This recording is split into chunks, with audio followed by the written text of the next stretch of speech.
તો પ્રચાર અભિયાન ચાલી રહ્યું છે પૂરજોશમાં, ત્યારે પોરબંદરના કોંગ્રેસના ઉમેદવાર લલિત વસોયા પણ પ્રચારમાં કોઈ કચાસ બાકી નથી રાખી રહ્યા।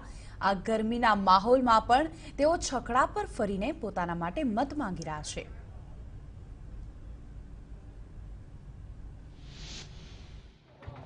ચૂંટણીનો માહોલ જામી ગયો છે અને તમામ જે ઉમેદવારો છે પોતાના વિસ્તારમાં અલગ અલગ રીતે પ્રચાર કરી રહ્યા છે। આપ જોઈ શકો છો તે પ્રમાણે પોરબંદરના કોંગ્રેસના જે ઉમેદવાર છે તે નીકળ્યા છે, છકડો લઈને નીકળ્યા છે, કેમ કે હાલમાં તે ગ્રામ્ય વિસ્તારની અંદર આપ જોઈ શકો છો કે કઈ રીતે લોકોને મળી રહ્યા છે, અભિવાદન ઝીલી રહ્યા છે। ગામડાનો વિસ્તાર છે ત્યારે સીધી લલિતભાઈ સાથે વાત કરવાનો પ્રયત્ન કરીએ। લલિતભાઈ, આમ તો પોરબંદર માટે આપ આયાથી ઉમેદવાર માનવામાં આવો છો, પરંતુ જે રીતે આજે છકડો લઈને નીકળ્યા છો, શું કહેશો? બેન, પહેલી વાત તો એ છે કે હું આયાથી ઉમેદવાર નથી, મારો મત વિસ્તાર છે એ મત વિસ્તાર પોરબંદર વિસ્તારની અંદર આવે છે અને બરાબર પોરબંદરને મધ્ય એ વિસ્તાર આવે છે। છકડો રિક્ષા લઈને ગ્રામ્ય વિસ્તારોનો માણસ છું, ખેડૂતોનો માણસ છું અને વિધાનસભાની અંદર સૌથી ગરીબ ધારાસભ્ય છું।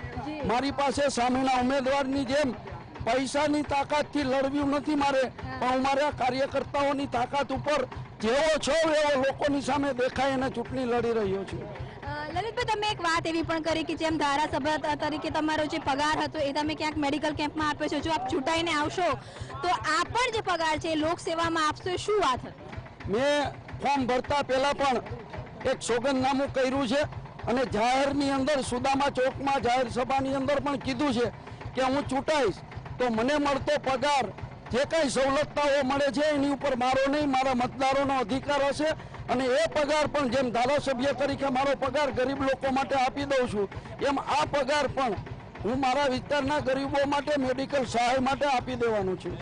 જેમાં છકડો ધીમે ધીમે ચાલે છે, ક્યાં ખખડ ધખડ થાય છે, તે શું લાગી રહ્યું છે? લલિત વસોયાની જે રાજકીય જર્ની છે એના પરિણામો પર શું હશે? આ છકડો રિક્ષા મારા વિસ્તારમાંથી ઠેઠ દિલ્હી સુધી આ મારા મતદારોને સાથે લઈને હું પહોંચાડવાનો છું।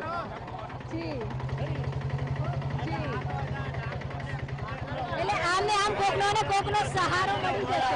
100% મતદારોનો સહારો મળવાનો છે અને મતદારોના સહારે જ ધારાસભ્ય થયો છો અને મતદારોના સહારે જ લોકસભાની બેઠક 1 લાખથી વધારે મતે જીતવાનો છું। હજુ ક્યાં ક્યાં પ્રવાસ બાકી છે અને કયા મુદ્દાઓ સાથે, કેમ કે પ્રચંડ પ્રચાર છેલ્લે ઘડીઓના ચાલી રહ્યા છે? ગ્રામ્ય વિસ્તારોમાંથી લડતી જે લોકો ચૂંટણી લડે છે એમાં હું દાવા આહીરે કહું છું કે ભાજપના કોંગ્રેસના કોઈ એવા આગેવાનો નથી કે જેને મારા જેટલા ગ્રામ્ય વિસ્તારોનો પ્રવાસ કર્યો હોય છે। મેં અત્યાર સુધીમાં 700થી વધારે ગામોનો પ્રવાસ કરી લીધો છે, કારણ કે મેં જ્યારે ફોર્મ ભર્યું એ પહેલાં પણ પોરબંદર જિલ્લો અને કેશોદનો પ્રવાસ મેં પૂરો કરી લીધો હતો અને હજુ પણ ગ્રામ્ય વિસ્તારોની અંદર હું જાઉં છું અને મતદારોને રૂબરૂ મળી મારો પ્રચાર કરું છું। જીત માટે કેટલા આશ્વસ્ત છો આપ? 100% જીતવાનો છું। ચૂંટણી પહેલા ફોર્મ ભરતી પહેલા પણ કીધું હતું અને આજે પણ કહું છું કે મને મારા ખેડૂતો ઉપર, મને મારા ગામડાના લોકો ઉપર વિશ્વાસ છે।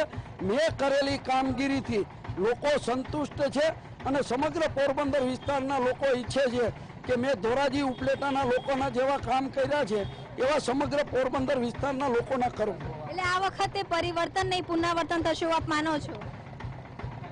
પરિવર્તન થશે, કારણ કે અહીંથી ભારતીય જનતા પાર્ટીની સીટ હતી, આ સીટ ઉપર કોંગ્રેસ બહુમતીથી ચૂંટાશે। બિલકુલ, તો આ હતા લલિતભાઈ વસોયા, જેમનું સ્પષ્ટ માનવું છે કે પુનરાવર્તન નહીં પરિવર્તન થશે અને જે રીતે છકડો ચાલી રહ્યો છે, ભલે ધીમે ધીમે ચાલી રહ્યો છે પરંતુ પોતાના મકાન સુધી પહોંચશે તેમ લલિતભાઈ પણ માની રહ્યા છે કે તેમને પણ તેમની મંજિલ મળશે।